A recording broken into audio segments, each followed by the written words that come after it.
Half an hour away from the opens in Hong Kong, Shenzhen, and Shanghai. You're watching the China Show. I'm Yvonne Man with David Ingles. Good morning. Our top stories today: stocks across the region edging higher after Wall Street gains fueled by optimism about big tech. You have Nvidia pledging to invest $100 billion in OpenAI data centers. Fed Chair Jay Powell set to speak later on after the central bank's new governor, Stephen Miran, makes his case for more aggressive rate cuts. The PBOC, meanwhile, says it won't be influenced by the Fed, with domestic priorities driving policy. And Hong Kong bracing for Super Typhoon Ragasa as it lashes the Philippines, with flights to be halted starting today, and the city's exchange on alert.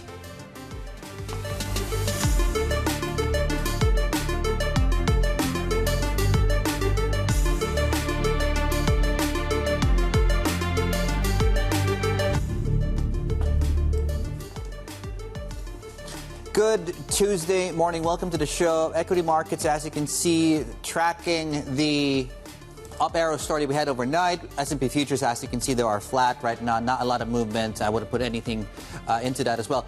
We're looking at the chip space, of course, given the outperformance overnight. So the semiconductor space, certainly see how the Philadelphia Semiconductor Index closed. So we're watching this. We're watching the Kospi Index, of course, on the back of, well, for one, Samsung already yesterday and at 4 or 5% gain. In fact, flip the page. We'll see you'll have Samsung coming up on your screens very shortly. SK Hynix, TSMC is coming online, 2% to the upside there, tracking the gains that we had in the session already on Monday. The other thing we're tracking as well is the dollar and this uptrend, mini uptrend of about 5 days. Consolidated yesterday on the Bloomberg Dollar Index. We're seeing some declines right now. The other thing, of course, is the iron ore prices at 107. We're near the highs that we hit about a couple of weeks back. Certainly talking about highs. Gold futures, silver's coming up. Bottom of your screens as well. Japan is shut. We're looking at futures right now, so yields would be a touch lower, if any, at all. Right, now let's have a look, please, at the approach. I guess in many ways this approach to the typhoon. The approach to the open today, not a lot there. A lot of strength coming through in the Hong Kong dollar recently. The delta on this has really been substantial. This 30-day rate of change. We'll talk more about that later. HIBOR, of course, has also been moving to the upside. Dollar China on your screens right now. In terms of the flows coming into Hong Kong, with its IPOs strengthening the dollar, 12 billion was north of 12 billion to be more specific. There was the total net inflows into Hong Kong yesterday, of course, through the stock. I think it's 5 days now of net inflows here. Yvonne. Yep, certainly one to watch, of course, as we brace for this typhoon that is going to be making landfall here pretty soon, right? So that certainly is going to be one of the top things we're watching out for here. The impact. We already talked about Cathay Pacific canceling their flights for the next few days as well. We'll see if Hong Kong Exchange updates us on anything, right? It's a big test for them to keep this market open during a super typhoon. Also, in terms of sectors, Dave mentioned gold. Crypto certainly will track that slump that we saw overnight as well. Rising HIBOR, along what we've been seeing with the honky dollar as well.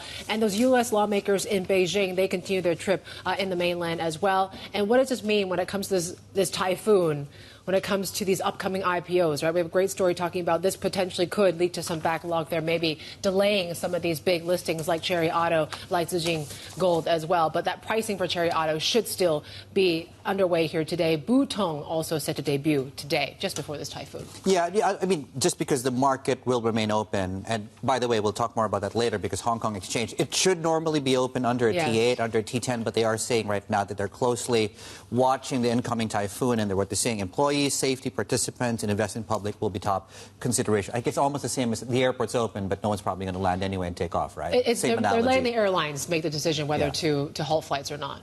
Yeah, but I mean, the more that we hear about, it's not really, it's going to make landfall, but the impact could be bigger than what we saw back in 2018. That's what some are saying, right? So I think that's the fear here right now, and I think there is a lot of panic. I was going to the grocery store yesterday. Oh, there's nothing left. There's nothing left. Yeah. Couldn't find masking tape, because everyone's trying to tape their windows and all that too. Yeah, well, the science is still out on that one. Yeah. Let's talk about where the science is at least clear right now. This is really the money going into tech, AI, a massive rally. We talked about that overnight. You have Nvidia now planning to invest in OpenAI. Let's bring in Annabelle, of course, who's been covering the story for us here. So what more can you tell us about this $100 billion into OpenAI? Yeah, up to $100 billion. It's a really major investment, and the whole thing is about building out infrastructure that's needed for AI.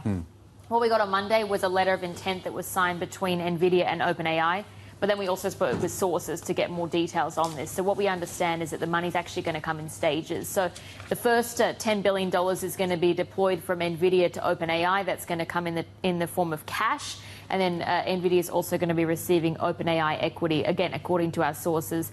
And then as they continue to build out the power supply, more money is going to come. So overall, you're talking about 10 gigawatts of power. And I really just want to emphasize that.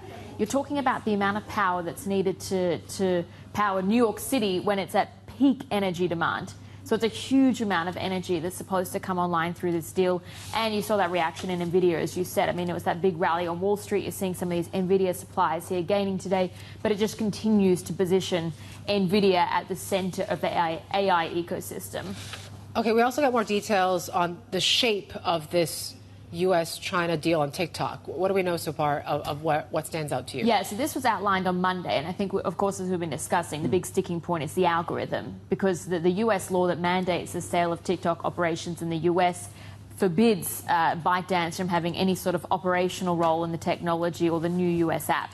But at the same time, Chinese law prevents the sale of sensitive technology. So it's that big sticking point, how they're going to get around it. What we understand is that the technology, a copy of the algorithm, could be licensed to the new U.S. owners, which we've been discussing, Andreessen Horowitz, Silver Lake, also Oracle perhaps taking a small stake as well. But it's Oracle that's really going to oversee the sort of retraining of that algorithm, also house the data in its cloud, and then oversee as well the security of users' data, which the whole idea is to keep that away from ByteDance, essentially.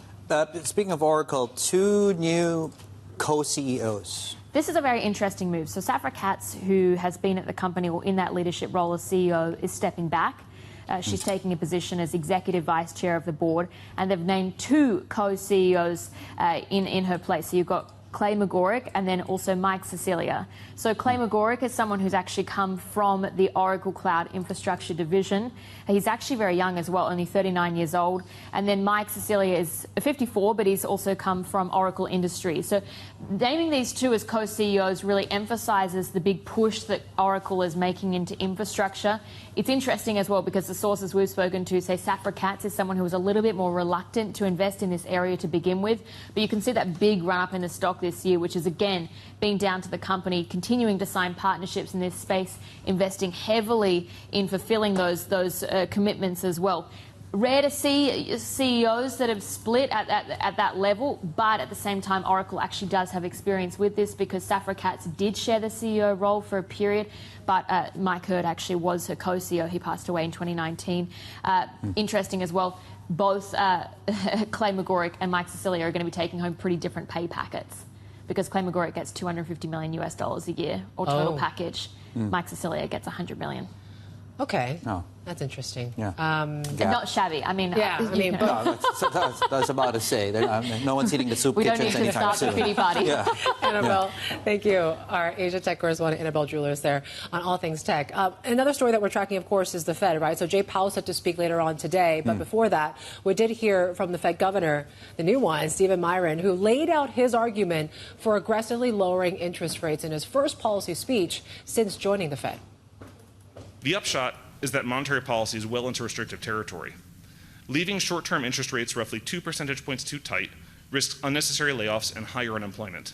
In my view, insufficiently accounting for the strong downward pressure on the neutral rate resulting from changes in border and fiscal policies is leading some to believe policy today is less restrictive than it actually is. All right, let's bring in Joanna Chua, head of emerging market economics at Citigroup Global Markets, here with us as we brace for this typhoon. I think we can worry about that in a couple of hours. So the Fed's done one. I think there's two more priced in. I think 2 or 3 more next year. What's the house view right now? Well, we still have the view that Fed's going to cut 4 more times, at least every meeting for the next 4 meetings. Okay. And lately, our economists have been signaling, given again the concerns about kind of the labor market, it's possible that the market could still even price in more than that. We could even go, potentially, it's an open possibility we go below 3 and 3 1/4. Of course, one of the things we need to watch out for is seasonally the U.S. data could end up ironically being a little bit stronger the next couple of months. But again, given the dual mandate that we're watching, the key thing is really what happens in the employment data. Yeah. And is it deteriorating as fast as what Stephen Miran suggests, that that R-star has to be substantially lower and much quicker?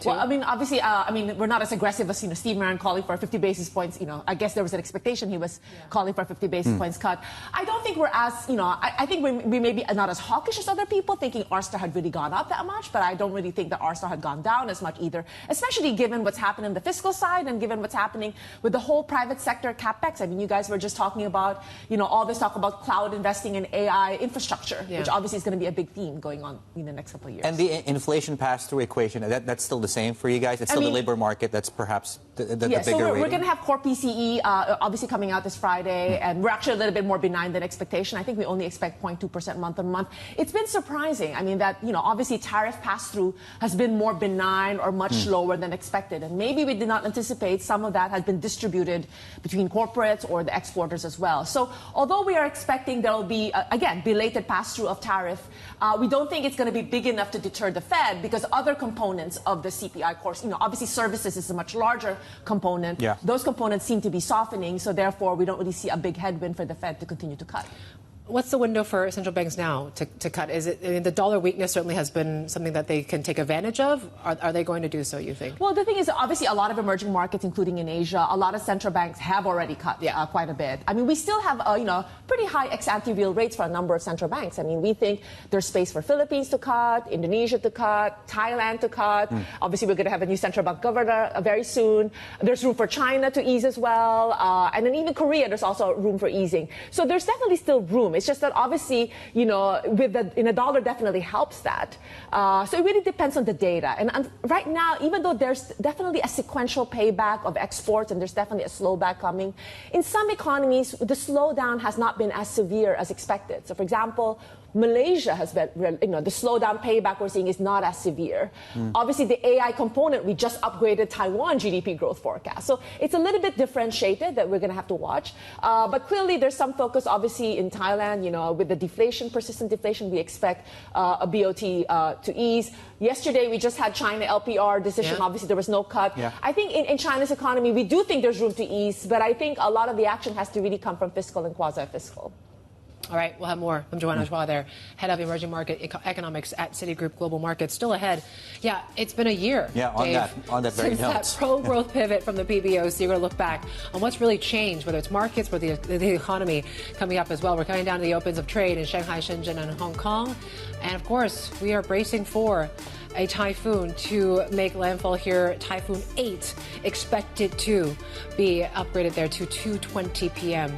this afternoon, but all schools suspended for the day and tomorrow. This is The China Show.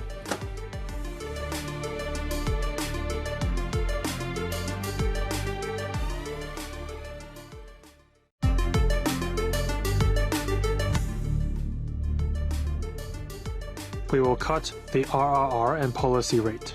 We will also cut central bank policy rate, the 7-day repo rate. At the same time, we will guide the LPR and the deposit rate downward. We will also set up a special relending program for increasing the holding of shares.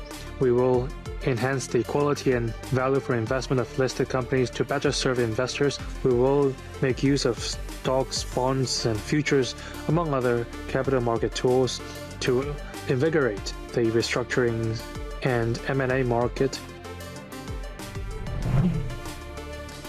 Yeah, that was a throwback to almost exactly a year back to really, I think I speak on behalf of the whole team, that jaw drop moment. I remember it just like yesterday. We're like, literally on air. What are they saying? Did they just say that? Cut rates on live TV at 9 o'clock in the morning? Did they do that on top of cutting interest rates?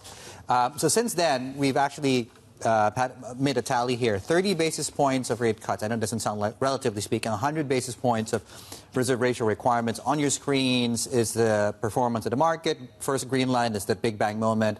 DeepSeek is in yellow. Liberation Day is in red. Monetary easing, which is I think the most recent round was early June, late May, early June, and of course this recent second détente that we've had on the trade conversation. Markets rallied through pretty much most part of that, but of course a lot of that has been taking place recently, Yvonne. Yeah, so you got to wonder, right now, is the PBOC expected to ease further this time with the economy still under pressure and the Fed cutting rates now? This is what we heard from Pan Gongsheng yesterday, right, at that press briefing late afternoon.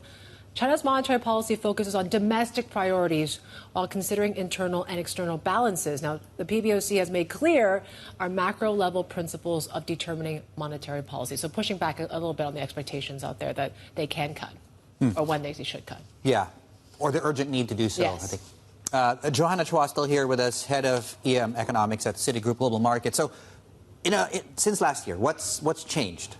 That's a very good question. I mean, obviously, the PBOC presser was an unusual kind of press conference. And I think there was, aside from the rate easing, there was definitely a strong policy signal about supporting asset prices, including both housing and equity.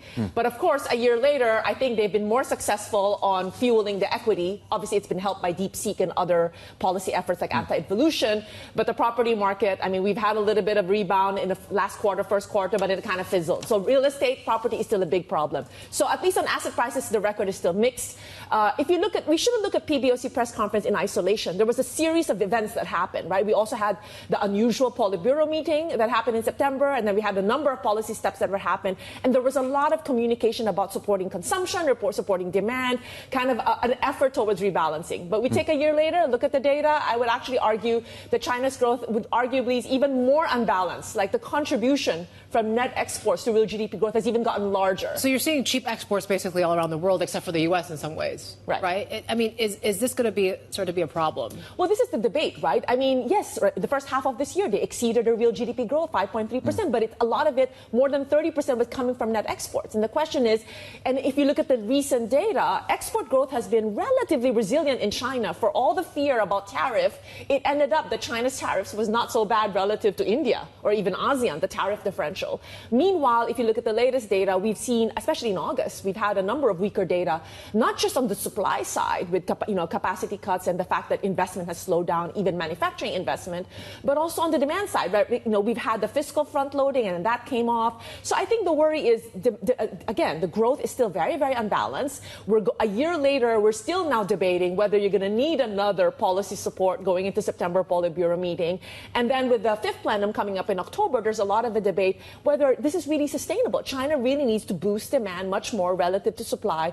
Otherwise, running these large trade surplus, and much of this is growing at the expense of the global south, does create, obviously, some challenges for other competing manufacturing in the region, whether it's Europe or even kind of the lower value added, like Indonesia or India, where they're losing market share on labor-intensive manufactured goods. So you mentioned fiscal easing needs to take up a quasi, financial fiscal easing needs to take up a bigger portion of this. A lot of that has so far gone into things like debt to resolution, managing the fiscal burdens of local governments. How much is needed for pro-growth fiscal stimulus, like directly pro-growth, pro-demand fiscal so stimulus? China needs, both fiscal and structural reform, right? Structural reform to kind of rebalance. So you're right. I mean, there was a little bit of consumption support. I mean, we did see, for example, the consumer trade-in program. Yes. We saw the child care subsidy. Yeah. There was even something for elderly care. Yeah. But, have we seen something bigger enough to get people to remove kind of their precautionary savings behavior? And I think when we look at excess savings and household deposits, it's still very, very high.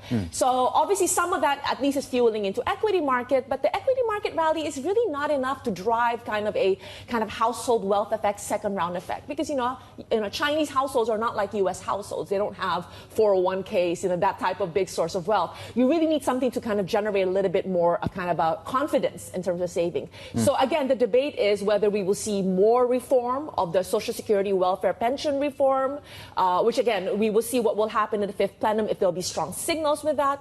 We will probably still see more rollout of targeted kind of consumption support, whether it's, again, more kind of nationwide, making it permanent, more forward-looking for elderly care or child care subsidies or unemployment insurance, etc. Yeah. But the other thing is the trade-in program. After we've launched this kind of durable goods trade-in program, and a lot of that was already front-loaded. After you buy an appliance, you're not going to buy it again. Yeah. There's a lot of talk, since there's a lot of talk about services. Maybe the next round will be an extension of the trade-in program for services. But you need services sector because you need to create more jobs. Yeah. I think the problem is you still have jobs income, and we still haven't addressed or nipped the bud on deflation pressures.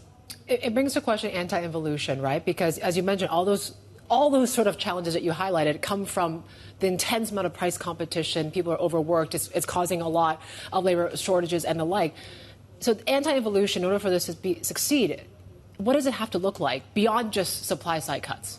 Right. Look, I mean, anti-involution, that's only one side. Like, just trying to address some of the excess capacity. If you're just going to focus on anti-involution and nothing on the demand side, well, then growth will really slow down. So the issue is really, you really need more demand support.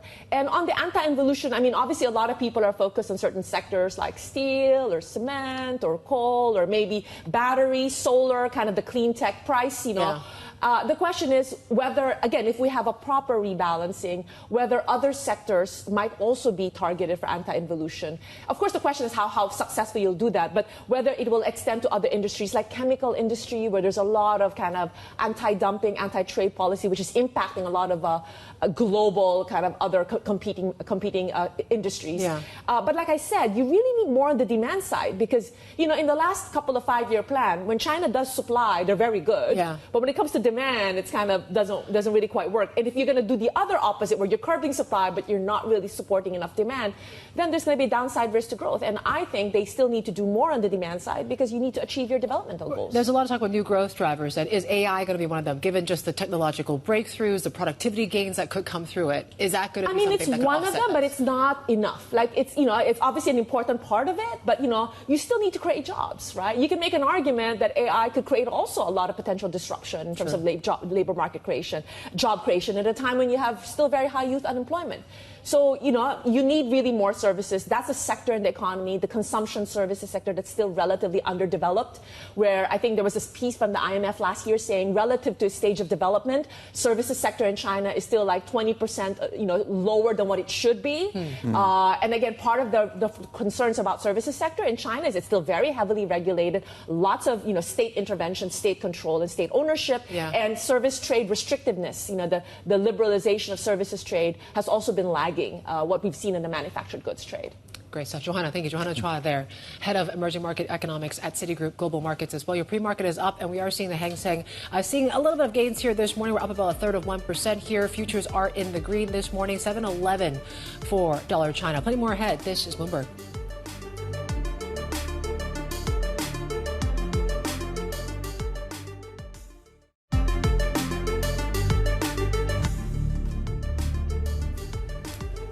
Watching the chip space here at the open. Butong, first and foremost. We're going to talk about this listing debut here, rising to 41%. But Goldman also coming up with an upgrade when it comes to SMIC. That price target boosted by about 14% when it comes to this whole AI chip demand story. Well, speaking of Goldman raising SMIC, and speaking of the broader semiconductor rally that we've seen overnight into the rest of Asia Pacific, into here in Hong Kong, 83.50 right now is the price target out of Goldman Sachs here. Just very quickly, of course, Hong Kong Exchange, just Cathay Pacific, and of course this typhoon that's on approach. We'll get more updates on that in a moment. The Open is coming up next. We're bracing for the Open, including, of course, some weather here.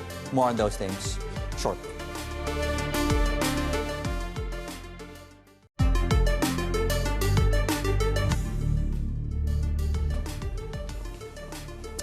Right, welcome back. You're watching the China Show. Just to note that for more than several months now, we've had the Hong Kong Exchange has had this severe weather plan Bs. That's just short of saying that in the event of extreme weather, the market remains open. In this specific case, not to say that there's anything that indicates markets will be closed this time tomorrow, but the Hong Kong Exchange, Yvonne, of course, has put out somewhat of a veiled statement, and of course something more targeted as well, that they are closely monitoring what's going on, which I guess underscores that this one actually feels a little bit different than others. It definitely feels a little bit different this time around when you're talking about 200 plus kilometer gust winds per hour, right? I mean, it's hard to even think, right? Think back at Mancut. That was enough to kind of shatter a lot of windows out there. Yeah. So certainly there is a safety issue here, whether traders, whether people in the market can actually make it to work or even trade, right? So that certainly is a consideration from the Hong Kong Exchange here today. Of course, right now we're still open, of course, with a T3. 2:20 p.m. is when they're likely to make it a T8, right? Typhoon 8. So that's when things start to get a little bit uglier here. Right now, though, when it comes to markets, it looks like we're still going okay, right? A 31% to the upside here. Keep in mind, though, we did have that press briefing from the PBOC yesterday in the late afternoon. Basically, they said there's not much urgency to really cut rates and follow the Fed here right now. So at least for now, short term, they're thinking the economy is still okay. They want to focus on domestic side of things as well. But there seems to be a growing narrative among economists that they need to do something pretty soon, given that the economy still remains weak domestically. But there you go. We're still seeing green across the board here, despite all this red that you're seeing in the bottom, right? But you are seeing some big moves in CATL, for example. That's down some 2% here right now. Shanghai is flat, and we're watching Capricorn. There you go. Chip stock still doing well. We'll talk about that upgrade from Goldman when it comes to SMIC in just a bit. Flip the board, talk about Hong Kong. Of course, we're still dealing with the typhoon. We're still looking at what the disruptions potentially it could have on activity, on flights, on the airport, everything, right? Cathay Pacific is certainly one to watch here. But we're still seeing some gains. We're flat when it comes to HS Tech. Looks like we're not getting the same sort of tailwinds from the U.S. when it comes to this Nvidia, giving that big investment into OpenAI. We're all seeing, at least Alibaba is still up about 0.7% here. Tencent is slightly up. But Baidu, look at that. We're down 3% after this massive rally we saw last week. So profit taking there. Meituan, Xiaomi as well is in the red. Keep in mind, though, we talk about how strong the honky dollar has been, right? This certainly has been a new revelation here, given that HIBOR prices are getting up here. Looks like we are seeing Hong Kong dollar trading at the lower part of that band. So 777 right now for a honky dollar. And we're watching very closely what goes on with the chips. So HS Tech is pretty much flat here right now, but we're seeing some decent gains with the likes of SMIC, I should say. Goldman Sachs is coming through with an upgrade of their price targets for that stock in particular. So they're saying it's all on AI chip demand, right? Because they're saying when it comes to some of these cloud infrastructure players, they're still adding capacity. When it comes to AI chip suppliers, they're talking about making their own solutions. So that's enough for them to say that demand will continue to be quite strong as well. Before we get there you go. We're watching SMIC. We're up 1.5%. Hua Hong is also seeing some decent gains here as well. We're tracking, of course, what goes on with the flights. Cathay Pacific not doing a whole lot, but they basically have canceled all their flights for the next 2 days or so. The airport is open, but then again, Cathay Pacific, some of these airlines are making their own decisions on what to do. Hong Kong Exchanges slightly down here this morning. And we're talking about a trading debut as well. So squeezing this trading debut in before things look pretty bad, right? So there you go. Butong, investment holding company. They have subsidiaries that focus on premium nursing products. So that's one thing to watch there. But yes, looking pretty good. We're up 36% right now, Dave. Yeah, I think on that same story, on the IPO story as well, right? So I think Chery Auto, the pricing should come at some point today, and we'll see, of course, whether that affects things like book building, for example, ahead of some of the listings here as well. Okay, now, just to also mention, right, so it's actually, in case you're just joining us right now, it's almost 1 year to the day of that massive big bazooka, big bang stimulus from the PBOC. Clearly this time last year. So we're taking a bit of a step back here. And I think when you look at the Hang Seng China Index, this is interesting too, right? So if you think about it, over the course of just barely 4.5 years, we've gone from 12,000 down more than half to just below 5,000. And then since that point in time, we've almost doubled right now. So this gap that we're looking at right now, I had to look at the headlines on July 27, 2021. That was about the same time as you had these restructuring efforts into the education sector. If you remember back then, right, you can't make profits if you're in the education sector.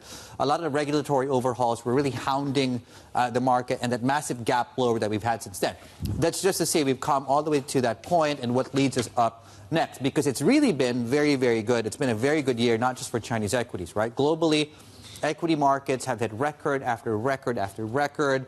Bond markets have also done quite well. This everything rally that we've talked about, I think that's coming up on your screens. And it's also gold that's really led. Gold is up $1,200 an ounce this year. And we talked about vol, or the lack of it. We're at 16 right now on the VIX index. So you got to wonder, is there a risk we don't see, or are there no risks out there in this whole everything rally? Let's bring in Tai Hui, APAC Chief Market Strategist at JPMorgan Asset Management. I think you asked some of your peers, they could be saying, do I like the positioning? No. But can I step in front of all this right now? Maybe not so much either. Absolutely. I think there are two questions here. One is strategically, in the longer term, next 12, 18 months, with a Fed cut and a soft landing in the U.S., all of these still point towards a very constructive environment for equities and risk assets. But as you rightly said, we've been through a very strong rally in multiple assets in 2025. Is there room for a breather or even a consolidation? We did obviously get a very strong correction back in April, but frankly, we've not seen anything like this since then. So I think the question is, for investors who still have cash on the sidelines, it may not be the right time to go all in at this point. For those investors who do have a portfolio of stocks and bonds, I would recommend them to revisit their portfolio, whether they need to some rebalancing after such a strong performance in equities. So, it's never possible to pinpoint exactly when or why a correction would occur, but I would argue at this point the valuation is pricing in very good economic and corporate performance, which I think is fair for the longer run, but I think there'll still be some potential hiccups on the road in the next few months. You mentioned, so you're likely to be in two camps, right? Whether you have dry powder or you're, almost fully invested. With the way markets have done, it's hard to imagine a lot of people have dry powder. So in other words, for the people, to your point, that are invested in the market, you said rebalance. What does it mean between, how do I reorient my portfolio? Well, there are a couple of ways of doing this. Of course, if you've been recommended an allocation of stocks and bonds, because stocks have gone up, so naturally your stock allocation would have grown faster than your fixed income portfolio. Okay. So again, rebalance back to your recommended allocation. That's the first way. Okay. Second way is there are strategies out there, for example, a ETF with a embedded options that actually generates option premium. What that effectively does is to capture the volatilities, turn that into income. Yeah. I think that would be, again, a pretty good way to get ready for a potential increase in volatility. If it doesn't, that's okay, because you're still invested in the equity strategy component of that strategy. Okay. For bonds right now, I mean, it seems like treasuries have been doing quite well in the face of all these Fed rate cuts as people are projecting here right now. Should I still look at duration, and how should I look at duration? I would prefer sort of neutral to short duration still at this point. Absolutely, I think the Fed cut is very much ongoing. The market's pricing 125, 150 between now and the end of next year. So I think more of that reaction will come from the short end. The longer end, I think the long-term fiscal sustainability, potential questions over the Fed independence, all of that to me will still be anchoring the longer end of the yield curve. So the yield curve steepening, the bullish steepening, I think still makes a lot of sense, albeit it's a very consensus trade. But I think from that perspective, on the Treasury front, that makes sense. The other part, obviously, is on the high-yield corporate debt.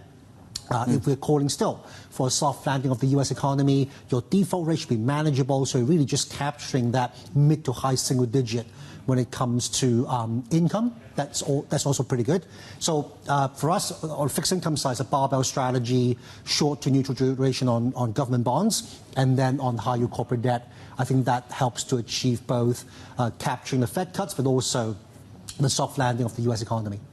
And what's that overlay in terms of FX exposure? What's the recommendation now? I still think the dollar over the next 12, 18 months is going to get weaker. Okay. So for Asian investors, historically, at least for the last few years, it should be good. It should be great for them to have dollar exposure. But now I think it's a much more important question to ask. Do you want to hedge it, which can be sometimes quite expensive, or what we usually recommend, or I recommend anyway, is to look at your personal portfolio. If you have expenses in, for example, in euro or sterling, or you want to go on holiday in Japan, usually that you should match those currency exposure naturally. But if you have to have an FX overlay, I would think a short dollar position still makes a lot of sense. China, obviously, we talked about it's been 1 year since the PBOC went on this whole stimulus blitz and the like. For you, what do you think has been the biggest change in this market? Well, I think the biggest change is we're no longer just looking at stimulus.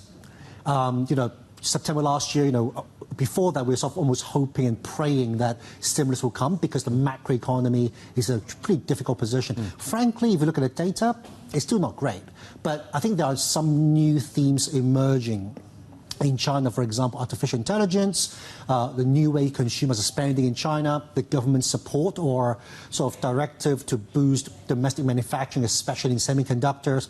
All of these are generating new themes for investors. And that second leg, really starting from January, is really on the back of that. We're no longer just waiting and hoping for stimulus to come. Of course, I do think more is required to improve the domestic economy. But whether a rate cuts or reserve requirement cuts will be sufficient, I do think that's questionable. We need it. We have low inflation. Real rates are high. But if you look back to the last couple of years, rate cuts and reserve requirements didn't really boost bank lending. So I think a lot more on housing, a lot more on the labor market. All of these are critical in regenerating the momentum in a more sustainable way. How much is long-only patient money, foreign investor, participated in this latest I would think it's still leg? less than prior to 2020. Okay. Geopolitics, questions over policy consistency, I think all of that is still on their minds. Yes, I think they are looking to diversify the allocation. Are they asking more about it? They're asking more, but I think the flow has yet to really reflect that. And also, there's definitely more desire to invest internationally, not just in the US. But frankly, there are other locations, for example, in Taiwan, in South Korea, in Japan, that's also making progress on corporate governance, take advantage of the AI wave. So I think all of that is giving people a lot of choices across the region. And of course, you've got markets like Europe, which we're starting to see a lot more interest as well. So I think, it's a matter of time, I think, investors will have to allocate more back to China. But I think at this point, they're still treading rather carefully.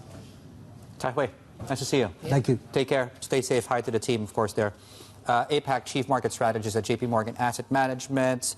Yeah, we'll just take a short break. We'll reassess, of course, the weather. We'll get you an update on that, plus other things as well as we brace for the strongest typhoon set to hit the planet this year. This is the China Show.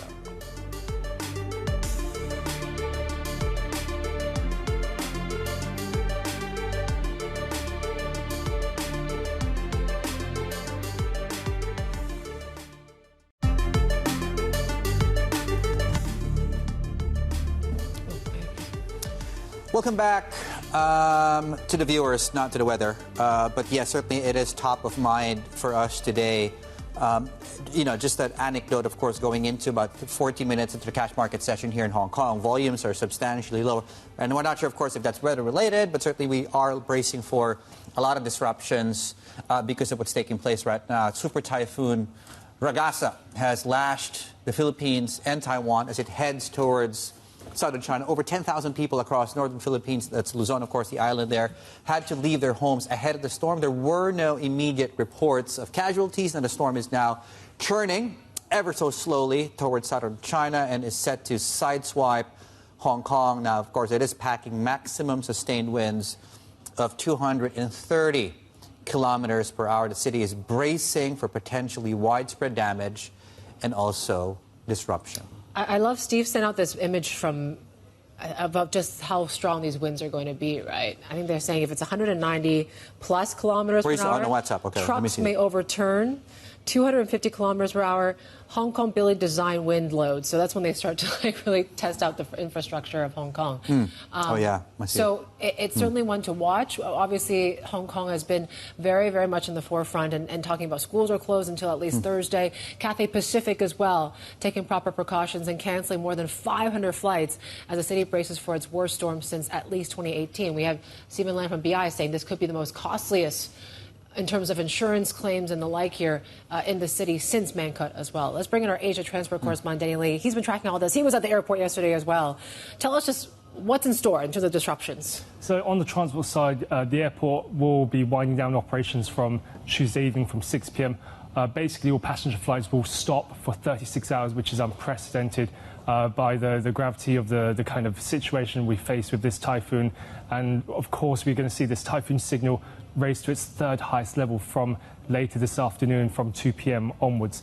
And so the transport disruption on the aviation side is quite extensive, given that there are almost 200,000 passengers a day that go through Hong Kong Airport. And then we obviously, when you broaden it out, particularly into neighbouring southern China, they've got all trains stopping from later this evening. Airports as well, not just Hong Kong, in Shenzhen and Macau, also suspending operations. So there's a lot of infrastructure that is at risk. And so I think the proper precautions are being taken in order to ensure that there is a lessening of risk given the potential damage. And as this storm, a Category 4 equivalent hurricane, it's still not slowing down as it barrels towards Hong Kong and southern China. And obviously in Shenzhen alone, 400,000 people have been evacuated. So there is a great concern there. Yeah, I know a couple of people who've mentioned on chats that they were going to take shelter in Shenzhen, and I'm like, that's where the storm's also going to hit. But the traders, I think they've already set up proper hotel arrangements. Yes. If they need to go to work, they're going to be covered from the hotel back to work. Yeah, like stay out of the elements. Contingency right? plans are in place among the banks too. You had to, we were on the way home from work. You were rushing to the airport yesterday, right? There was a briefing, to your point, at 2 p.m. What was the mood like? And of course, as we approach the 6 p.m. when flights are going to be canceled, is there a sense that there's a bottleneck right now? Just people trying to get in, people trying to get out? Like, what was that situation like? Well, there is a last rush, frankly, of people trying to leave Hong Kong by 6 p.m. this evening. But one of the challenges has been that quite a lot of flights, even before 6 p.m. today, have been cancelled. So if you're Cathay Pacific, I would not be surprised if there are no seats available left for anyone today. So every seat has been taken. Anyone who's moved their flights forward, or for those who have delayed their flights, fine. So clearly people are trying to leave, and it's not easy with more flights already being stripped out of the schedule. So, Cathay has already said that it's going to send quite a lot of planes. They haven't said how many outside Hong Kong because of the risk of damage to planes being left at Hong Kong airport. Yeah. And so, therefore, clearly the precautions are being taken, whether you're at an airline level or even just at a government level. So, yeah, it's important for everyone just to stay safe. Yeah. Not Big needless to say. Yeah. Danny, thank you. Danny Lee for giving us all those updates the last 48 hours. And of course, we'll be hearing more from him the next few days as well. Yeah, that's the transport side of things. I think the trading side, Hong Kong Exchange, they're certainly looking at this right now because, of course, it's been, what, a year or more that since they... October, I think, yeah, last when year. they implemented this, you still have to come to work even there's a typhoon sort of policy. But then again, there's always caveats to it, right? They have this new framework that they could still close, right? If there's a, quote, exceptional situation. And certainly we might be at one right now. Yeah, I mean, the tail risk in terms of the weather and, the sort of the business continuity plans only work so much within normal situations, right? Yeah. So I think the point is there is no clear indication from the HKX that they will shut the markets tomorrow, but there is a possibility, given what we know about the weather, that should not be something to not consider. So in other words, they're tracking this closely. But we were having this conversation earlier on with Tai Hui and, of course, with Citi as well, who joined us, and during the breaks, right? It doesn't mean because the market's open, people will be doing things, right? We'll be working. We'll be working. We'll be able to work, right? Yeah. So, and there's this pricing, I think, today, and I think that's the other conversation too on Cherry, which is the big one that's taking place. I think the pricing. Yeah, because any changes to trading other exchange operations does threaten to affect these upcoming listings, and these are big ones that we've been talking about for days now, right? Whether it's Cherry Auto, Beijing Gold, that's going to be next week as well. For more, let's bring in our Bloomberg Asia Equity Capital Markets reporter Julia Ferretti on what the disruptions we're seeing from the exchange side of things. How could this delay some of these upcoming listings here, the typhoon right now? So Cherry should be fine because they've already closed the books. So the delays only come in if you're still taking orders at the time that there's a T8 signal or higher. Whereas, as you said, for Beijing Gold, that does face the risk of being delayed because they're meant to be taking orders from retail investors as well until Wednesday. And so if there is a T8 signal, which there probably will be between now and Wednesday, then they have to delay it for at least a day. And that will mean that the trading will also be delayed. So we're likely to see a delay for that one, whereas for the others, they should be fine. But still, it doesn't seem like it's going to be really affecting the demand for these listings, which are still quite popular. Yeah, I mean, just speaking of gold as well, right? The undercurrent of gold prices hitting record after record. I think that's important, though. The fact that if there are disruptions, the possibility of pushing back the trading debut dates, that's an open option for these for these issuers. Yes, I think it's actually a requirement, essentially. It's in their prospectus where if there's a T8 signal when they're still opening books, so they're still taking orders, then they have to extend the book building for a day for retail investors. Just to be fair. Yes, exactly. Okay. There we go. Julia, thank you so much. Julia will be busy as well as we try and understand what is affected, what isn't affected. Of course, Julia Ferretti, their Asia Equity Capital Markets reporter. And you can get just an update here. And I imagine, of course, our Hong Kong edition newsletter. My understanding is there's no disruption to this one actually coming on Thursday, but who knows? Who knows? But for now, you can sign up. And here's the strange sales pitch. Apologies for this. Bloomberg.com/newsletter. So that was a bit awkward, but in any case, of course, this is Bloomberg.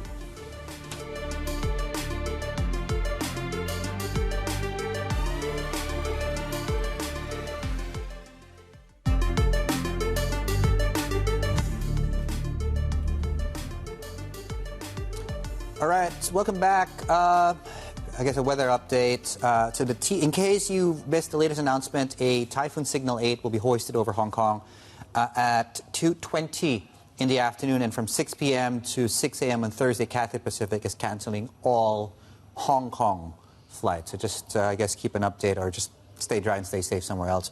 SMIC, of course, and the upgrades coming out of Goldman here, too. Yeah, it's an interesting one, right? They boosted the price target by 15%. They're basically saying AI chip demand is going to be quite solid as well within domestic China, right? When you take a look at what infrastructures, when it comes to cloud infrastructures, they're adding capacity. When it comes to AI suppliers, chip suppliers, they're also looking at their own solutions, right? So that's still strong. And it's a rare bright spot here amongst the ones that we're checking here right now. And interesting enough, Hua Hong Semi is actually heading to the opposite direction, and we're down about 0.7% here right now. But you're watching crypto, Dave. Yeah, because this sort of opposite mirror image move between gold and crypto, and obviously we'll talk about gold in a moment, hitting a fresh record again about an hour and a half back, and crypto and on Bitcoin and stuff. I think we were down about 4,000, give or take, of course, from the cutoff. And as you can see, that's now about 568. You trace it back from this time yesterday.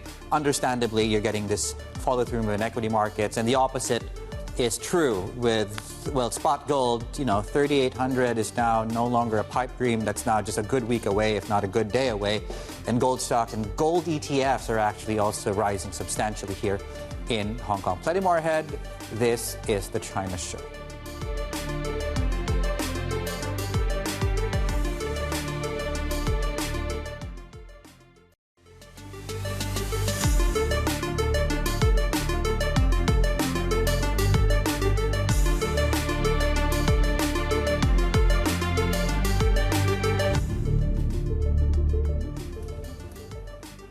Welcome back to the China Show. Here's a look at the HSI half hour into the session here right now. So volumes are lower. We're slightly to the downside here today in Hong Kong. Could be, everyone's bracing for this big storm that's coming through here, right? So 2:20 p.m. is when we're expected to see this Typhoon 3 be upgraded to a Typhoon 8. Cathay Pacific, of course, has halted flights starting from 6 p.m. tonight all the way to 6 a.m. on Thursday. So certainly the airport is grinding down a little bit here right now as we speak. Yeah, a lot of preparatory measures as well. We've heard from Zhuhai, for example. I would imagine Macau is also looking at similar things, Shenzhen. So a lot of this, of course, southern China as we brace for this, and do expect this picture on your screens right now to look completely different this time tomorrow. If this is any clue, of course, this is the southern coast of Taiwan. This is Taitung County, where the Super Typhoon, of course, is headed west, if not already a little bit past that. But as you can see, the blue skies that we're seeing, you know what, just less than 2 hours flight away from this location right here. It's looking completely different as we brace for this, and it makes landfall, of course, around, it should be just past midnight, I believe. Yeah. But we'll see. We've been talking about it for so long, but it's like yesterday was like blue skies, weather was hot, there was this eerie calm, really, before what's to come. Empty hopefully, supermarkets, hopefully too. it's not as bad as what we're saying, right? Did you hit the supermarkets yesterday? I did again. Yeah. And it was I saw empty shelves. It gave me flashbacks to COVID once again. Like it was I saw this local report, someone buying 100 packs of Shin Ramen. Oh. I mean, people are just... What's the toilet paper situation? Because if the flashbacks of COVID would... Masking tape, though. Masking tape was also sold out everywhere. I had to settle with some duct tape. If you're from Hong Kong... Wait, what are you planning to do? If you're from Hong Kong, if you know, you know. Yes, right? if you know, you know, yeah. If your neighbors are doing it, you're like, yes. Should I tape my windows? Yeah. Does it work? Yes, so... Okay, everyone's just taking proper precautions, right? That's true. I mean, no, we can't be over-prepared for these things. If there's a way only to short volume, I wonder if there's an ETF that's able to do that, because volumes, as Yvonne is pointing out, 20% lighter than usual on the Hang Seng Index today. Chip stocks, though, are still a very big focus, especially, of course, given, I think, the note out of Morgan Stanley overnight, the outperformance on the Philly Semiconductor Index, and, of course, the Nvidia OpenAI, which we'll get to in a moment there. Outside of this group, and we should be getting more, in fact, but Japan is closed. You don't have the usual names there. MSCI Asia ex-Japan is doing this. U.S. futures should be slightly to the downside. And, of course, the TAIEX and the Kospi Index have now, at least in the Kospi Index, that's now, of course, petered out a little bit. But, yes, we're still up on the benchmark itself. But, yeah, the Fed chair is set to make waves today. We'll see what he says. Yeah, I mean, that's the next thing to watch in this market, right? But before that, I mean, we heard from several Fed officials as well, including the likes of Governor Miran in his first policy speech since joining the Fed, and really kind of highlight the case on why he thinks the Fed should cut even more aggressively. Take a listen. The upshot is that monetary policy is well into restrictive territory. Leaving short-term interest rates roughly 2 percentage points too tight risks unnecessary layoffs and higher unemployment. I think that we should be very cautious in removing monetary policy restriction, because I think it's important that we stay restrictive to bring inflation back down to target. It worries me that if we remove that restriction from the economy, things could start overheating again. Let's bring in Mark Cranfield in Singapore for us as markets try and grapple with this sort of two opposing thoughts, obviously, on monetary policy. Mark, who do I believe? Well, if you look at what's going on in the foreign exchange market with the improvement in the euro over the past 24 hours or so, I think FX traders especially are making a pretty clear distinction here.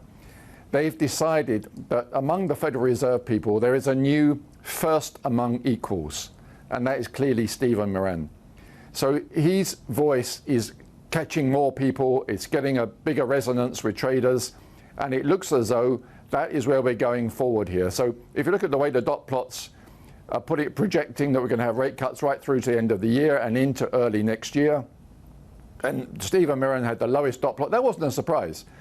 But clearly, traders will be skewed by what narrative they think is the most powerful. And for now, it seems as though the narrative that they want to hear is the one that is going to take federal funds rate towards 3% over the coming months and maybe towards the end of next year. That is a key driver for the foreign exchange market. It's also helping equities, and it will filter into the Treasury curve as well.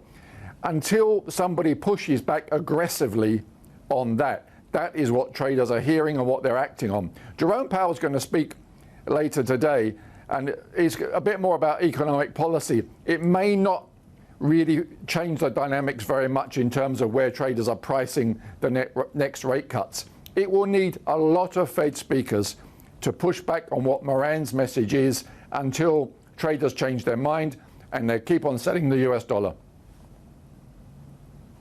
Yeah, especially since we saw Waller Bowman, they also did not dissent along with Miran during that Fed meeting, right? It brings to a lot of cases why maybe this Treasury rally can continue, as you say, Mark. But what we heard from the PBOC in that press briefing yesterday was there wasn't any urgency to really cut rates and follow the Fed. What does that tell you about the performance of CGBs, for example? We're seeing a big divergence here, and it's a trade that probably has legs here. Treasury yields are coming down, long-term Chinese bond yields are going up, and that has really picked up pace in the past couple of months, and it can probably run right through towards the end of the year, because what traders are hearing is that the central bank in China is willing to be a lot more patient. And that's not too surprising. When you see that the stock market has been on a pretty good run in China, economic numbers are beginning to look a little bit more favorable, stimulus is beginning to feed in. The PBOC can probably think we did a lot of work last year, early part of this year. We can probably take our time a bit more. The currency is very stable, that's important. They're keeping yuan on a strong, steady path as well. All of those things are giving the PBOC a lot more time to be able to sit back and not make any changes to short-term interest rates. In contrast, it looks as though the Federal Reserve is going to accelerate. It took them a long time before they came up with the rate cut last week, but it looks as though they're going to squeeze in at least 2 more before the end of the year.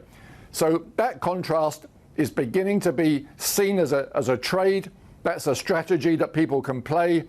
Long Treasuries, short China, and it's probably got legs over the next few weeks. Unless the PBOC surprises, there's no particular reason for investors to go against that flow. Mark, not that this should be a sort of a big reason for the PBOC not to do things, but aren't these Chinese banks also sitting on CGBs? And that banks trade on going long banks has been done exceptionally well, and I wonder whether or not people should be looking at maybe that cohort of the rally that's done very well amidst this the side effects, collateral damage of rising yields in China.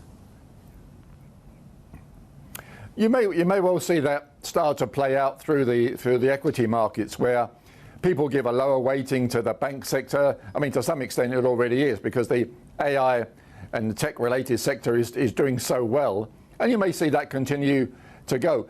We're probably a long way from the PBOC being in a position where they feel they need to really help the banks to any material degree. I mean, should that happen, of course, the first thing they would do would make sure that short-term interest rates come down quickly. That will help the banks straight away. There's no signal for the moment that is a worry for them. So it'll be up to the equity market to reallocate among different sectors, and maybe financials underperform for a while. But that's not really the big picture here. The big picture really is that PBOC thinks it's doing things very well. It's got it all under control. Chinese economy is coming back. Stock market's looking good. Investors are reasonably happy. And if they're not especially enamored with what's going on in China, there's plenty of them in the United States to go after as well. But China still looks like a good relative value play. In general, things are looking pretty tidy at the moment. And it's one of those cases of don't rock the boat, because there's nothing too much wrong with it. Okay. You could say that with the AI trade as well, given the news from Nvidia with that big investment into OpenAI. You've been writing about this correlation between Nvidia and HS Tech, which has actually been more positive now. Is that sort of correlation set to last for a while, Mark? Well, the interesting thing is it's just started to turn into a positive correlation after a while of Nvidia clearly outperforming what was going on with the Hang Seng Tech Index. I mean, they've both been gaining, but Nvidia at a much faster pace. And the fact that the correlation is starting to turn positive again could be a very good thing for the Chinese tech stocks, because that momentum will attract people. They will see that that is changing, and you could see money start to shift back into the major tech names in the Chinese space and Hong Kong to the expense of Nvidia. Nvidia is starting to look, as it has done for a while, it's looking very expensive on a relative global basis, and it's making the big Chinese tech names look much more interesting. And when you see this momentum start to move, you can see how long it can last. It can last for several weeks. And if we're at the early stages, there could be a way to go yet. Mark, thank you. Mark Cranfield there, our MLS strategist, joining us out of Singapore, and really continuing on and digging deep into this Nvidia massive blockbuster deal to invest in OpenAI. Let's bring in our Asia tech correspondent, Annabelle Jewelers, on what this deal tells us, right? There's still a lot of money sloshing around the AI space. Yeah, well, it's interesting Mark was making that point around correlation, because actually what China's doing is that push into self-reliancy, and the US is doing the same, trying to build out their infrastructure. But the latest that we got here is that Nvidia and OpenAI have signed a letter here, and it's a deal that's going to be worth up to $100 billion. And what Nvidia is going to be doing is giving over equity in return for stakes in OpenAI, but essentially OpenAI is building out infrastructure that's going to be up to 10 gigawatts of power coming online. 10 gigawatts of power, you're talking about enough power for all of New York City when it's at peak electricity demand. So it's a huge amount of energy that's supposed to be coming online. Also, what we hear from sources coming in increments. So each gigawatt equates to another $10 billion being deployed. But, I mean, you saw that market reaction. Clearly, investors like the way Nvidia just continues to position itself at the center of the AI ecosystem. Just separately on the deal on TikTok between the U.S. and China, we now understand what might happen with the algorithm, because that was a really key component of the negotiations. Yeah, well, that was the huge sticking point, because obviously China doesn't want to approve any deal where that technology is essentially put into American hands, and America obviously has the law in place as well that forbids ByteDance from having any sort of operational role. But what it sort of seems to be shaping up, and what a U.S. official also shared the details on, is that this technology, a copy of the algorithm, is going to be licensed by ByteDance to the US entity that will own it, but Oracle is going to be the one that oversees the retraining of it and also looks after the data, storing that data in its cloud services as well, and will also safeguard the security of US users of it. The whole idea, of course, is that ByteDance doesn't have any access to that information as well. Okay, real quickly, 2 new co-CEOs for Oracle. What does that mean? Yeah, very interesting. I mean, we know that Oracle as a company, it's been on an absolute tear. It's as we've been discussing, that AI optimism sort of broadens out, and Oracle's really been pushing it or positioning itself on the infrastructure side. They've just named these two co-CEOs you can see here, Clay Magoric and also Mike Sicilia. Clay Magoric in particular, I mean, he's come directly from the Oracle Cloud Infrastructure Division. He was one of the first employees. Mike Sicilia is from Oracle Industries. But again, just really emphasizes that bigger push they're making into cloud. So Safra Catz, who has been the CEO for the last 11 years, she's stepping into a new role as the executive vice chair of the board. Oracle has I mean, it's unusual to see co-CEOs, but they do have a history of doing this. So they're obviously comfortable with that structure. But as we discussed, very different pay packets. Because Clay Magoric, rather, even though he's 39 years old, he actually gets a lot more, $250 million. Mike Sicilia, who's 54, gets $100 million. Annabelle, thank you so much. Annabelle Jewellers there on the latest on the tech front today. Coming up here on the China show. Okay, I feel like it's Monday. Sideswiped already. I probably need some water. Okay, I probably need some medicine. There we go. Well, we have a really perfect guest to talk us through that. The CEO of Chinese pharma company Shanghai, Henlius, will be joining us exclusively to look at their drug pipeline, how they're preparing for potential U.S. tariffs, and really what is going on in the biotech space in China that has really had the sector rallying substantially to the upside. That is coming up next. This is Bloomberg.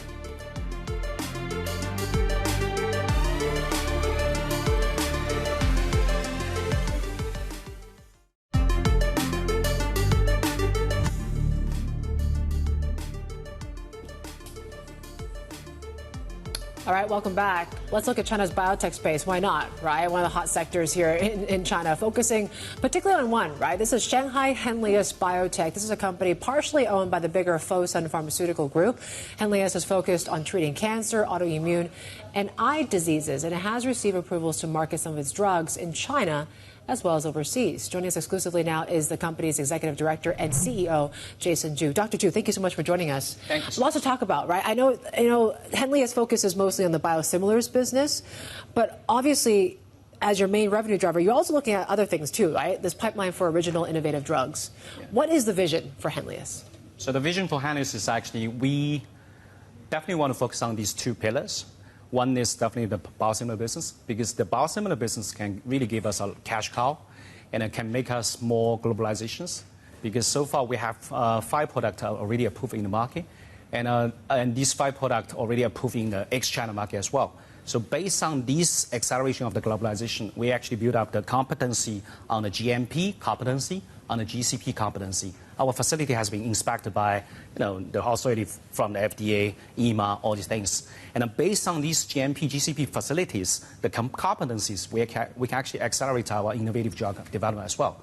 So the biosimilar business gives us the competency on the GMP, GCP, and also give us the competency on the globalization, also give us the cash cow. And then based on that, we can invest this money, return to invest on the innovative drug development. Yeah, which you allude to, it takes a lot more resources, a lot more time, a lot more specialization and everything else.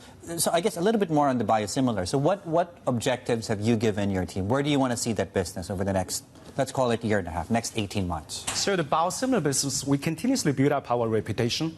For example, 5 years ago, our partner discussion is only limited to those not well-known names. But these days, actually, a lot of big names, they actually come to us, like such as Sandoz, Dr. Reddy. Right. Those are big players in the biosimilar business. And they can really do a very quick commercialization in those big markets, like the US and like the EU. However, they really lack of the competency or lack of the acceleration efficiencies in terms of the GMP, GCP. And they rely on us. So this part, I think, we're getting more and more stronger. And my objective to the patient, to the team is like, okay, we need to get all of the biosimilar pipeline to be launched in the US, in the EU.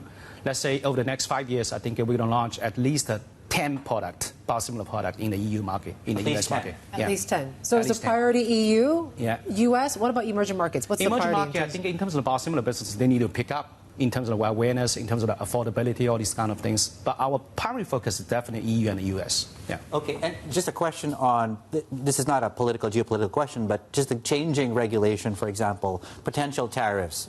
Is that in any way changing the way you look at the US market as one of your priority markets, or not at all? Yeah, I think in terms of the regulation from the US FDA or the regulation from the EMA, it continues evolving for sure for the biosimilar business, because it used to be really huge investment in terms of, you guys have to run the big scale, the phase 3 studies. Right. But now they actually change the regulations like, okay, you only focus on the phase 1 studies. In the same time, you have to demonstrate a similarity on the CMC part. So that actually, they change the regulation. However, this kind of regulation actually give Henlius more competency, more confidence, because they actually request us to run a study in the US in terms of the phase 1, and definitely we have this competency because we have the clinical development team in the US by ourselves. So give us more freedom and more confidence in this regulation change. Yeah. I mean, the threats are, is up to 250%, right, on pharmaceutical imports. Yeah. How is the company particularly preparing for such a reality if it actually does happen? Yeah, if such things really happen, I think, the pharmaceutical business, the big beauty of the pharmaceutical business, especially for the innovative drug, is like the cost of goods only stands for like 1 to 2% of the entire drug price. So the tariff increasement, if even let's say 250% or 300%, it will only make your costs from 1 to 2% to the 2 to 6%. So still the huge space of just drug development is you still have to focus on not really trying to see, okay, you want to change some manufacturing places and stuff like that. You just need to focus on how you accelerate your drug development, how you find out some of the differentiating point, which is beneficial to the patient. And that's the focus we have to do. All the things we have to really find out the way how to care about the patient, how to address the patient and medical needs. That's the point we have to focus, rather than just trying to find some other alternative way in terms of manufacturing. Yeah. And that takes us now into your other key priority, which is innovative drugs, right? Yeah. You're using the resources from one arm, hopefully, to bolster the other. That gets you, though, into a very competitive environment, particularly locally, right? You have a lot of innovative drug companies in China as well. Yeah. What are your plans around staying competitive, for example? Are you not worried about competition? And are there specific areas of focus that you're looking at? Yeah, the specific area of focus, definitely we want to do some anti-cancer drug. And also, oncology, okay? Most of the dream the pharmaceutical company want to have is to identify an asset or molecule, so-called as a pipeline in a pill, PIP. That means if there is any molecule which can address multiple cancer indication, that we call this kind of pipeline asset called as a pipeline in a pill. Yeah. And LX43 happened to be in that nature. So this kind of molecule we actually identified 3 years ago, and now we actually recruit a lot of patients from the US, from Japan, from China, from Southeast Asia region, and also from the EU as well. So for this drug, it actually has the potential to be as a pipeline in a pill. That means it's not only address one indication, it can be address multiple indications. For example, so far the approved product called pembrolizumab, the Keytruda, the reason why this attracted so big sales revenue is because they actually have 40 indications and 40 anti-cancer indications. And our HLX43 really have this potential to address many indications on anti-cancer. Before we let you go, the market has been paying a lot of attention into this potential out-licensing deal of Henlius HLX43. I don't want to butcher this, but this is the PD-L1 targeting antibody drug conjugate. That's right. Yeah. We reported last week that you're in talks with Roche, J&J about a pretty big deal. They're talking about several $100 million up front. What can you tell us at this point? Yeah, I think the reason why these assets are so popular is because we actually disclosed the data into 2 occasions. One occasion is actually from the ASCO. We disclosed the data on the lung cancer part. Now, the beauty of this data is because we actually address some unmet medical needs in terms of the lung cancer indications. And right after that, in the last month, in this month as well, WCLC, we disclosed the data again in terms of how we get a very promising efficacy data, the safety data, on the non-small cell lung cancer patient, especially talk about the EGFR white type patient population. So the more data we disclose, then the more addressable market we're going to address for the patient. So obviously, the value of these assets is getting more and more. Yeah. So that's why I think we attract a lot of calls, requests from those big players for sure. But in terms of the detailed discussion on your, Is the upfront payment, does it exceed $1 billion? This is a very good question. But I think so far, the data we discuss more, then definitely the value of the assets getting more and more. So that's the case. Well, it's a good thing. It's a good thing. It's a good thing. And we look forward to hearing more updates from you and your team. Thank you so much for coming in. Thank you. Despite and amidst the weather. Dr. Jason Zhu there, of course, Executive Director and CEO at Henlius Biotech. Okay, we'll just take a short break and we will see you all on the other side of it. This is the China Show. Good morning.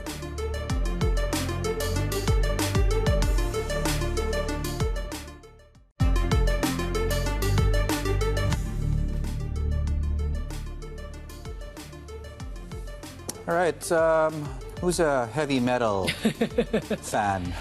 But yeah, it's certainly the opposite, right? Because it's certainly not heavy metals, but it's going the opposite way. Certainly with the price of gold and some of your iterations in Australia are moving to the upside as precious metal keeps hitting these new highs.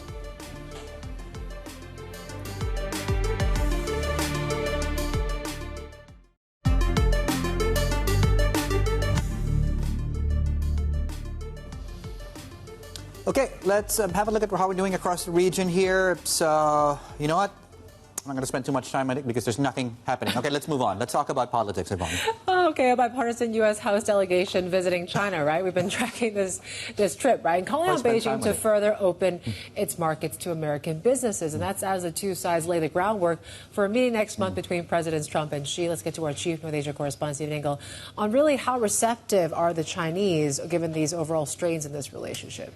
Yeah, I think, again, I keep on saying this, both sides are trying to find the levers that they can use for laying the groundwork for any kind of deliverables that either side can get when Xi and Trump finally do meet on the sidelines of APEC, or when Trump eventually does make his state visit to China, possibly, he says, in the beginning part of 2026. They have a lot of differences, obviously, on export controls, on rare earth magnets, on other minerals, on soybeans, on you name it. TikTok is sort of the low-hanging fruit, but even there, we don't have a final signed deal yet. That has been delayed until December 16th, or at least the deadline has been delayed. But this is good for the optics side because, again, this delegation from the House is the first trip of a senior House delegation to China since pre-pandemic, since 2019. So you have the former House Armed Services Committee Chairman Adam Smith from Washington State, his colleague there, Michael Baumgartner, also from Washington State, a Democrat and a Republican. So, yes, it's bipartisan. They are there. They met with Li Qiang, the premier, on day one. They met with He Lifeng on day two, who's the chief negotiator for the Chinese in these trade negotiations. They've also met with the defense minister, Dong Jun. So they're meeting fairly high-level people. I understand that there's going to be a press conference momentarily. There are the flags. I would assume this is at the Beijing Dashiguan, the embassy there in Beijing. We'll have to see what they have to say, how their couple of days in Beijing have panned out. Are there items on the table in terms of items to negotiate? So I keep thinking about, will they continue to push U.S. agricultural produce, for example, because we talked about it this week, right? It is, of course, harvest season. Soybean farmers are waiting for Chinese orders, which we understand haven't quite come in. No, they haven't come at all because the marketing season starts September 1st, and along with the harvest season. Yeah. And traditionally, the orders would have come in by now. Yeah. So it's not surprising. If you look at this delegation, Washington State, California, Pennsylvania, these are highly agrarian states. So they are obviously going there to say, what can we ship? I know, I'm from Washington State, so I know they ship beef, they ship wheat, they ship cherries, they ship apples, they ship airplane parts, they ship hay.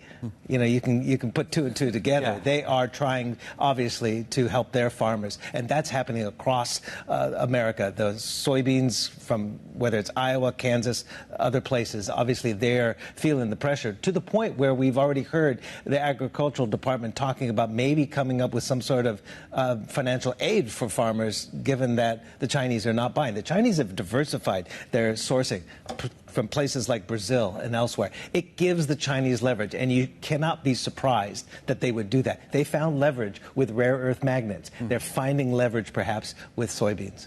Yeah. And, you know, some of the data that we've looked at as well, right? They've also stockpiled ahead of January, of course, and there are those inventories there. Steve, thank you so much. Stephen Engel, our Chief North Asia correspondent. Right, we'll stay in the U.S. Conversation here. Of course, less than a week into his tenure, Federal Reserve Governor Stephen Miran is actually making the case for really aggressive rate cuts. That shouldn't be surprising, but if you listen to this out of the Bloomberg Economic, well, speaking to Bloomberg at the Economic Club of New York, the Trump appointee told us why he wants a total of 150 basis points of rate cuts this year.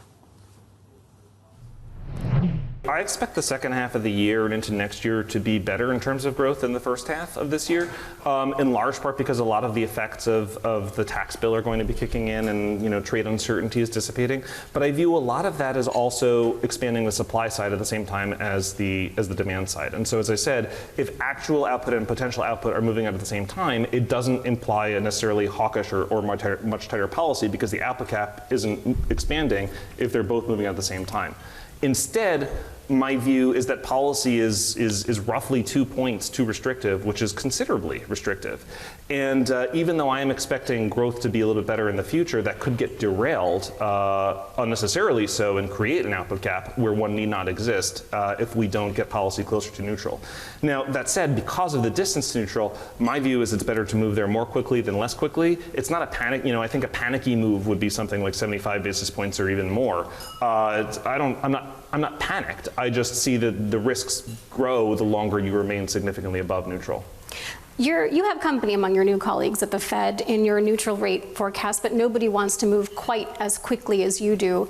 What is it that concerns you about the labor market? Well, we learned that the first half of the year was not as strong as we would have liked it to have been.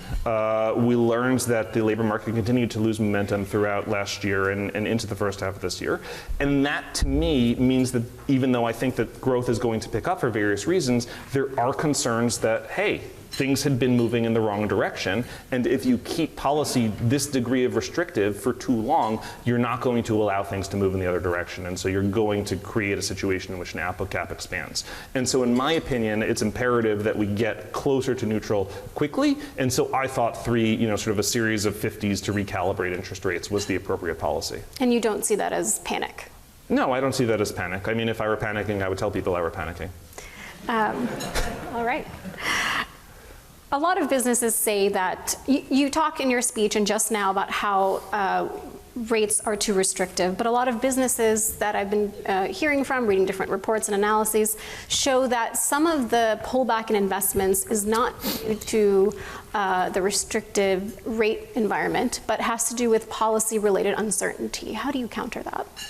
Well, I mean, I think that, there's a lot of different interest rates in the economy and a lot of different types of investment. And so, for sure, there are parts of the economy that have been affected by that. And as I said before, I do think that that type of uncertainty is not totally gone, but I think it's certainly less than it was a few months ago. However, if you look at other sectors like housing, I think it's very clear that rates are the primary impediment to investing in housing and building more housing at the moment. I don't think that that's a function of trade policy uncertainty.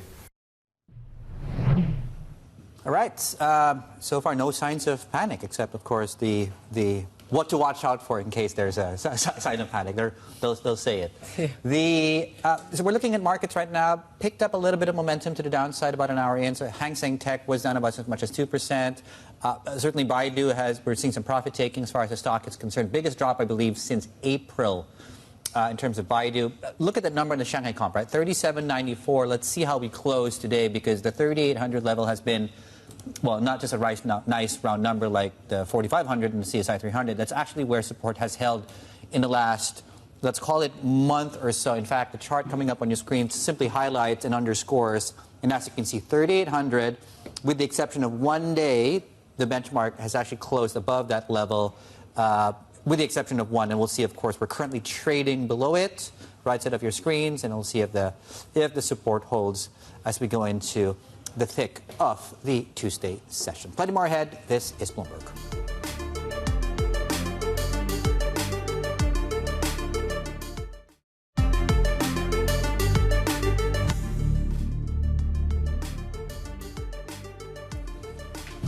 Right, we're just picking up where we left off here. So we mentioned this sort of decline we're seeing in tech, and Baidu, we've been talking about that. We're trying to figure out what the trigger is, but perhaps it's just the rally. Yeah, I think some analysts are saying it's pretty natural because given the rally that we saw, I think it was a 50% jump in the stock price this month alone. So maybe some profit taking, of course, given what we've been seeing so far here. But when you're talking about the core business, which is advertising, is still something of a weaker story for Baidu. There's still a lot of question marks about whether the earnings visibility when it comes to AI, is it there right now? So I think people might be questioning that a little bit here right now. But still, Baidu, the best performing stock on the Hang Seng Tech this month alone. Even after this one, right? Yeah. Even after the 6% drop. I mean, it could be, what's that John Mayer song? Gravity, right? Yeah. Okay. Well, I'll stop have we talked about Baby Shark? No, we're not going to. No. Okay. That IPO coming up. Well, okay. Well, stick around for a few minutes. In the meantime, we're looking at Alibaba here. So we talked about Baidu, 6%. Baba, so according to sources, is trying to beef up its roster vendors for its online retail portal AliExpress by attracting big names like Amazon, for example. Let's bring in Luz Deng, our tech reporter, to help us understand what Alibaba is planning to do to attract these very big foreign names to join AliExpress. Yeah, thanks for having me. So AliExpress, which is the global e-commerce site for Alibaba, is trying very hard launching a campaign to attract more top brands from Amazon to join its platform. First off, it's offering lower costs, which is including lower shipping fee, and also the commission fee, which is the percentage of the money that the sellers need to pay the platform for every deal that they make on the platform. And of course, a lot of brands, especially Chinese brands, they are already on the Alibaba ecosystem. It's a massive e-commerce system. They already sell on Taobao, Tmall, and then AliExpress is also hoping to tap into that resource and try to convince them to join the overseas website as well. How competitive is it right now? I mean, how is AliExpress doing overseas? Yes, so AliExpress is only one of Alibaba's overseas e-commerce platforms. It is not particularly competitive compared to PDD's Temu and also the fashion website Shein. But it has a longer history and it operates across the world, especially Europe and Latin America. Alibaba in particular has also another overseas e-commerce platform. It's called Lazada. It's focused on Southeast Asia. And also the domestic platform Taobao is also selling overseas, but mainly for overseas Chinese to use. All right. A little more on AliExpress here today. But yeah, certainly one to watch here when it comes to Baba and the like here. Luz Deng, Bloomberg Tech reporter here. And staying on tech, we did also hear from ARK Investments' Kathy Wood. She also weighed in on this whole U.S.-China and this whole TikTok deal and what this means. TikTok has been an amazing company, has taught us a lot. This is what I mean about Chinese competition. They taught our companies a lot. I will say that a company called Vine in the U.S. was the precursor, and Twitter at the time bought it, was not able to activate it in the way TikTok has, and TikTok ran away with that ball. So would you want a piece of it? You know, we have to do a deeper dive when we get into the data room.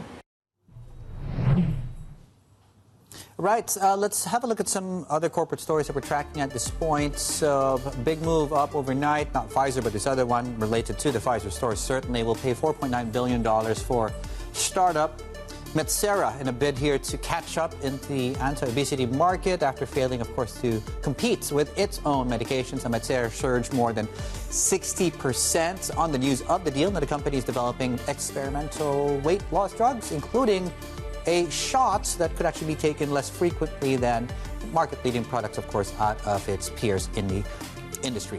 Okay, let's have a look at shares of luxury maker, in case you missed it, Porsche, after it fell, of course, after it scaled back its electric vehicle plans. It shelved a future battery-powered SUV and will now introduce more combustion engine and hybrid models. Now, the pivot will result in a $2.1 billion hit to operating profit, now forcing the company and also Volkswagen to slash their outlooks for the year. Shares have lost half, as you can see, their value since the listing back in 2022. All right, what did I say, Baby Shark? Yes, the maker of them is swimming towards a sole IPO. Right? We're talking about the ping pong company has won preliminary approval to list and is seeking to raise up to $55 million. The YouTube hit, watched more than, get this, 16 billion times, Dave, helped the firm post nearly $72 million in sales last year. We are hearing that Murray Asset and Samsung Securities are arranging that deal. They didn't bring up the sound, Dave. No. For all of us. Please. For all our ears. No. Saving them. Yeah, no, that's not the last thing you want to hear as we head into this. 55 million. Quite a decent amount. Yeah, but no, they're talking about, what's that song? Despacito? Yes, what about that? That's the second most watched on YouTube. And it's not even close to how many times it's been viewed. I think it's like less than half, or about half.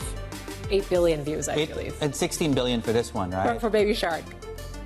I mean, for the last decade, it's been #1 most watched video. I mean, it's insane.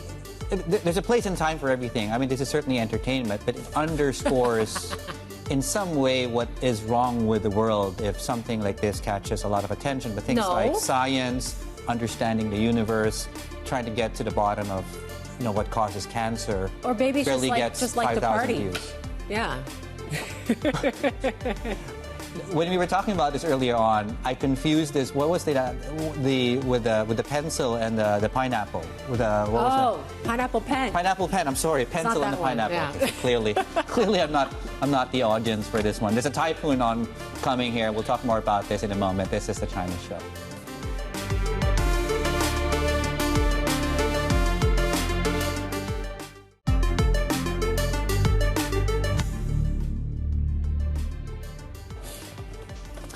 Right, welcome back. You're watching the China Show. We'll take you straight back now to Beijing, where, of course, you have a group of U.S. lawmakers at the Capitol, of course, holding this briefing in Beijing.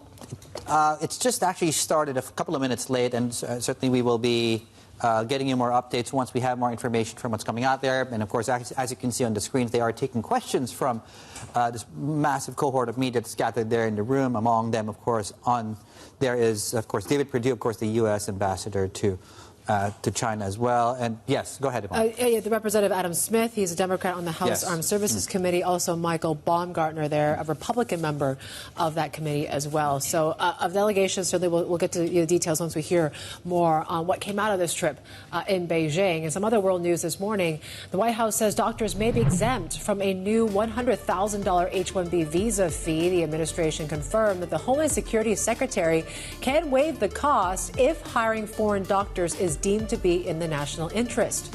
Hospitals warn the fee could worsen shortages in rural America, where international physicians are often critical.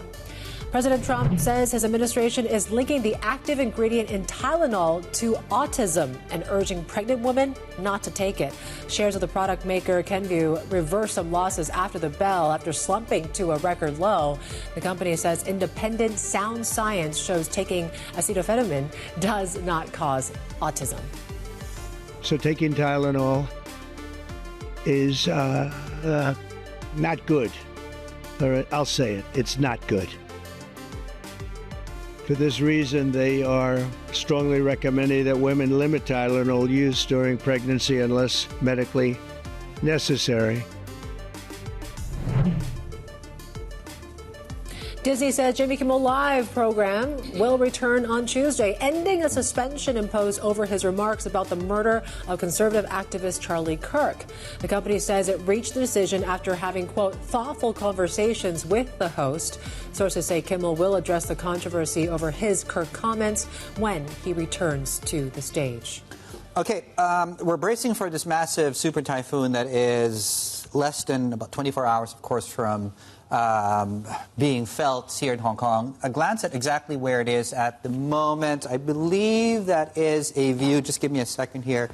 Is that right now that actually, I think the typhoon should be further close. In fact, can we just fast forward on this windy.com? Anyway, it should be the world's strongest super typhoon, of course, this year, and we're certainly bracing for this in many, many ways here, Yvonne.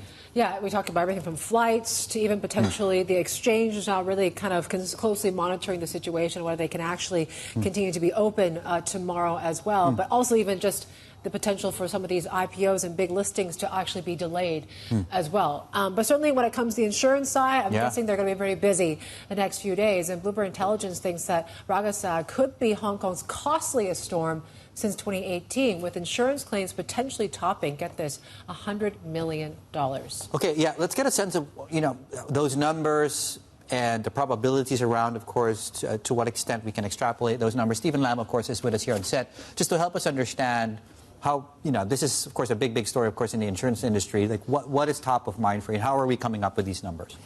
Yeah, actually, a lot of things concern me. First of all, the wind speed. Okay. The approach is very similar to Mankud. Based on the latest data that we saw released by the Hong Kong Observatory, I think that's at the center right now is close to 200 kilometers when it comes close to Hong Kong, right?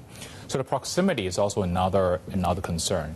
If it gets to, say, even within 100 kilometers outside of Hong Kong, the wind that we can get, sometimes the gusts can be over 200 kilometers per hour. Okay, so that's definitely hurricane force wind. I guess last but not the least is the storm surge, right?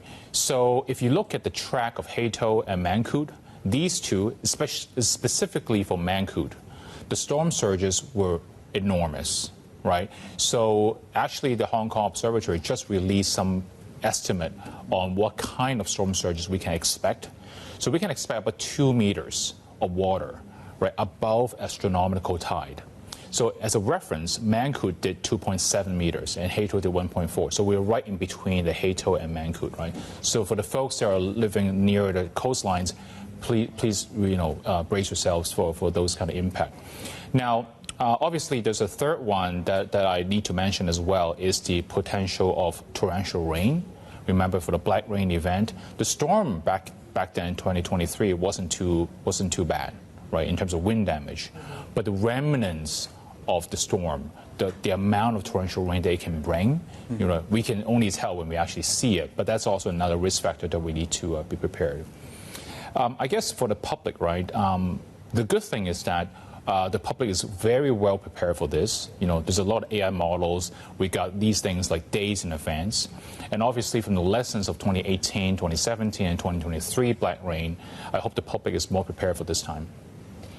In terms of insurers, which one, can tell who's going to be the one that's going to be looking at a lot of these premiums, and whether it's motor, whether it's property lines, yeah. What are you tracking? So the general insurance industry in Hong Kong, it's kind of weird in a sense that a lot of the big players are actually international companies.